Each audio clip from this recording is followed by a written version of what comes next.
est Dr Philippe Martel, je suis un neurochirurgien, je me spécialise dans les opérations à la colonne. Je travaille dans les cliniques Lacroix depuis plus d'1 an et je viens vous parler aujourd'hui de nouvelles procédures qu'on ajoute à notre portfolio, c'est-à-dire les fusions lombaires.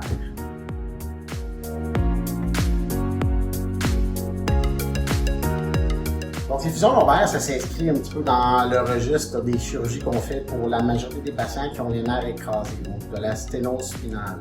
Souvent, je vais dire à mes patients qu'il existe 2 types de chirurgies dans ce contexte-là. Donc, il y a des chirurgies qu'on va décoincer les nerfs, puis d'autres types de chirurgies qu'on va faire la même chose, on va décoincer les nerfs, mais on va mettre des vis, comme vous voyez ici à l'écran.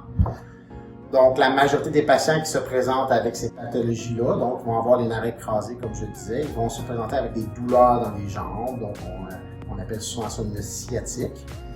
Puis, la majorité des patients vont avoir besoin de la première chirurgie, donc une chirurgie minimalement invasive, qu'on va aller décoincer les nerfs dans la colonne en faisant un petit trou, ce qui maximise la récupération. Puis, la majorité des patients, 3 à 4 heures après la chirurgie, ils vont marcher chez eux, puis ils ont presque plus mal aux jambes. Les fusions lombaires, c'est une chirurgie qui est un petit peu plus complexe, qui nécessite l'ajout de vis dans la colonne, comme vous voyez ici. Donc, on a des vis qui rentrent dans certaines portions de la colonne, avec un genre de bloc ici qu'on met entre les vertèbres pour venir bloquer les vertèbres. Donc, la majorité des patients qui ont besoin de cette chirurgie-là vont avoir par exemple des vertèbres qui bougent anormalement, donc on appelle ça une instabilité. Puis avec cette procédure-là, ça va permettre de bloquer les vertèbres, puis empêcher que les nerfs soient écrasés.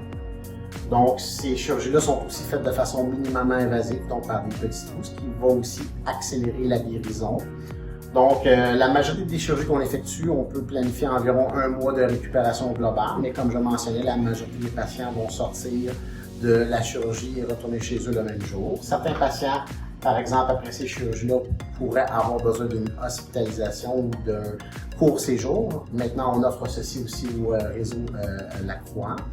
Puis, dans les 2 cas, c'est des chirurgies qui nécessitent une anesthésie générale, donc on a des blocs opératoires qui sont bien équipés, qui permettent de essentiellement faire ces chirurgies-là de façon sécuritaire, avec les meilleures technologies qu'on a à ce jour.